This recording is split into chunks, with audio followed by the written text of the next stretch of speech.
Second இயரிங்ல எவிடன்ஸை submit பண்ண சொல்லிருக்காங்க. அந்த வானத்தை எப்படியும் நமக்கு ஆப்போசிட்ல வெயிட்டா ஒரு எவிடன்ஸை சப்மிட் பண்ணி ஆஃப் பண்ணிடுவான். நம்மளும் எல்லாத்துக்கும் ப்ரிப்பேரா இருக்கணும். இதுக்கு ஒரு ஐடியா இருக்குங்க, நீங்க தப்பா எடுத்துக்கலன்னா சொல்றேன். உங்களால குழந்தை பெற்றுக்க முடியாதுன்றது ஃபேக்ட்.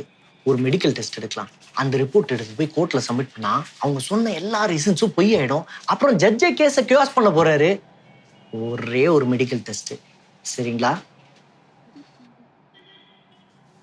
பரவாயில்ல, பண்ணிடலாம்.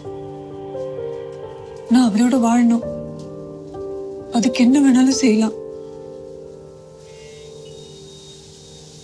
அவரே சொல்லி தப்பு இல்லைங்க. ஒரு மலட்டு பொண்டாட்டி கூட யார் தான் வாழுவா?